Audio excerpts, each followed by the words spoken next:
Good morning and welcome to Live in a Greenhouse on YouTube.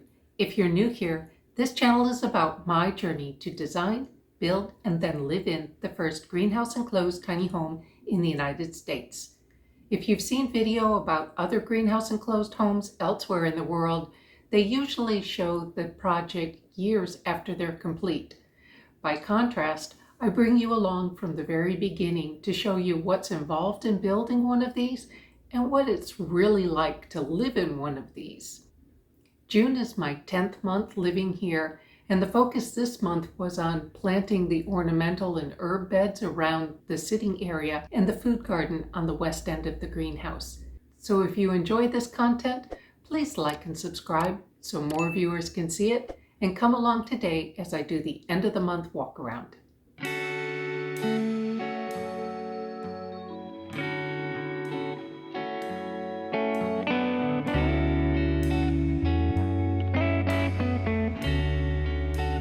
Some improvement this month in the driveway area. I cleaned up the pile of scrap lumber that had been here. A couple weeks ago, Avery moved about half the dirt pile into the food garden in the sitting area. Finally sent the drying rack back to my sister's. Next up is to move this pile of leftover materials. A tiny number of flowers from the wildflower mix have survived the deer, and the wild foxglove and daisies seem to be doing well.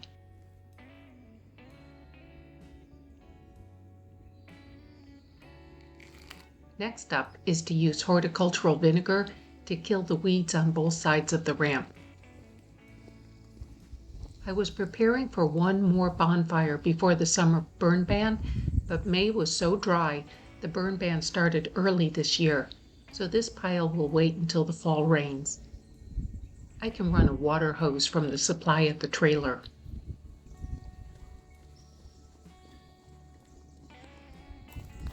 The rose campion is blooming this month.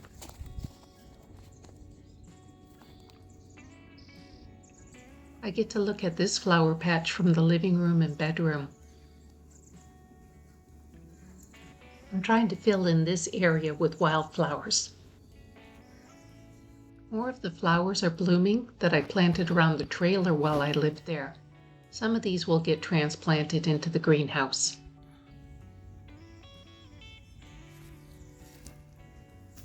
The thistles I used horticultural vinegar on are totally dead. I'm waiting for a string of sunny days to spray the new crop of weeds. May was very dry, and June has also been dry except a day of rain last week. But the rainwater tanks are only down a couple hundred gallons.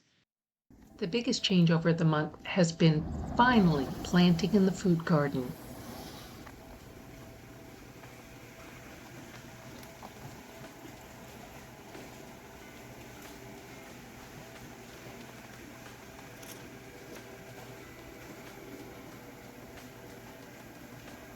The Calamondin continues to prosper, but no sign of flowering or fruit.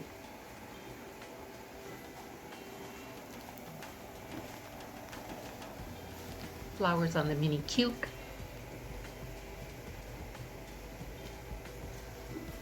New growth on the key lime.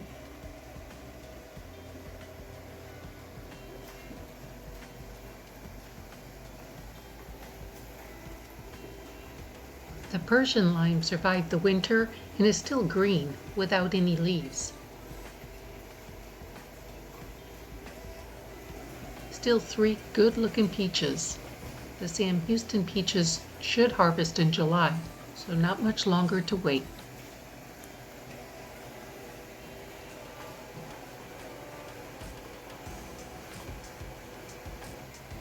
Olive tree looks good.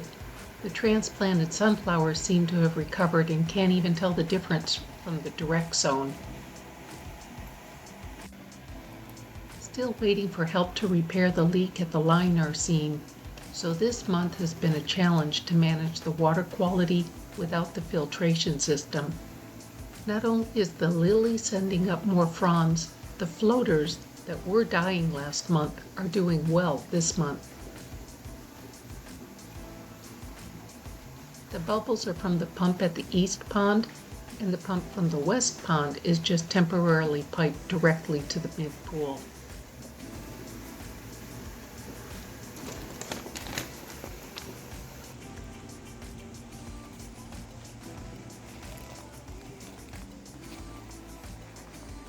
Wild strawberries transplanted from the yard.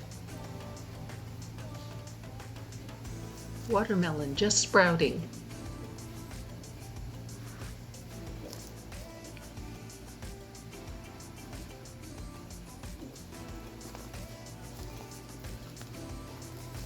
Cucumber just getting its first true leaves. Even though it's late for peas, these seem to be happy here.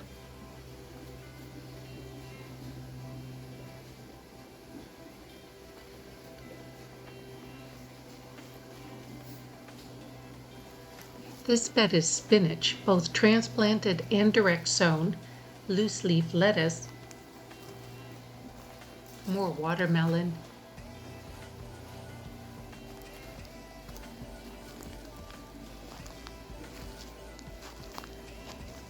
tomato transplants that have hardly advanced since planted,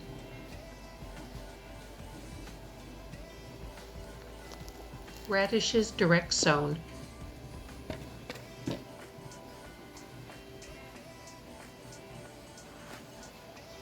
carrots seeded 10 days between the two sections,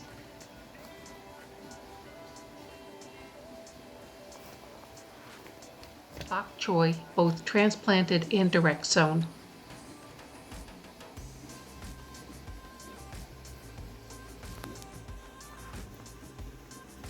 purple beans transplanted,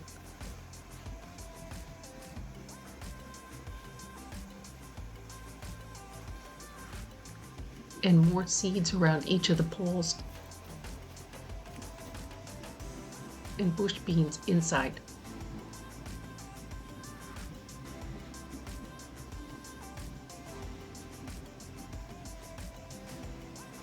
More wild strawberries transplanted from the yard. Cherry tomato transplanted,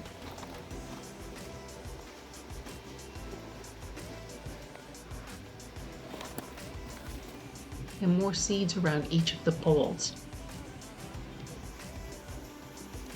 More bush beans,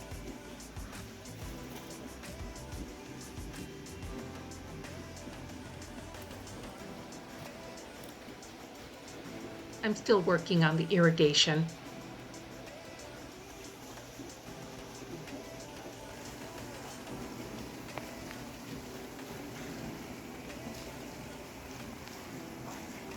I'm continuing to organize the area around the potting bench and find it's working as well as I'd hoped.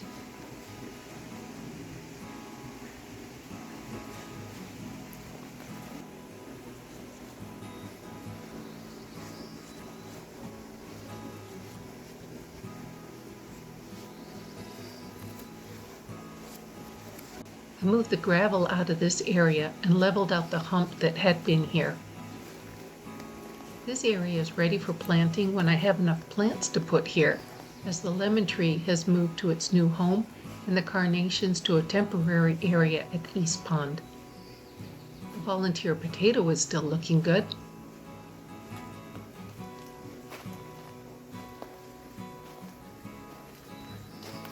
The Myers lemon has new growth and there are still some tiny lemons.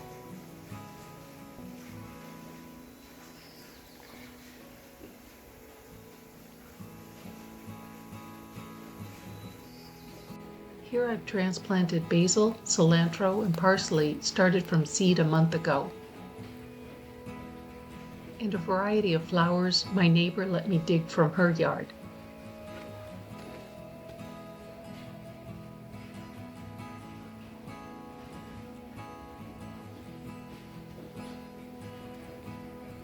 Pansies that had survived over the winter in the greenhouse but had become root-bound in their pot. Hopefully they'll recover.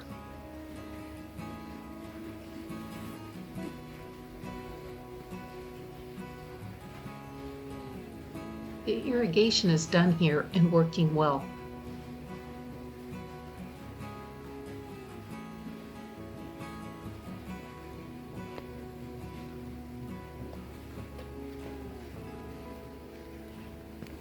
trying to recover a house fern that my sister wasn't able to care for anymore.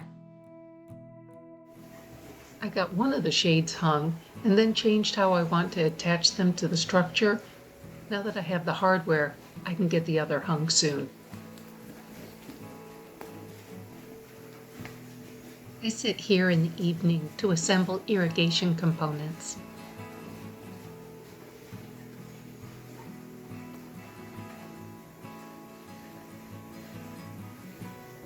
The carnations are waiting here until I can get them into the ground after they're done flowering. Otherwise, nothing new with the east pond except now the bulk of the planting is done. The liner at this pond isn't as heavy as the west pond, that I'll try and fix this side myself. This month's mold watch, there is still no sign of mold in the house or the greenhouse. Inside the house, the humidity level continues to hover between 40 to 55%, too low for mold to grow. And there you have it, a month of finally getting plants into the ground inside the greenhouse. Thank you for watching. Please like, subscribe, and share with your friends, and come back next time as I work on the next set of tasks in the greenhouse.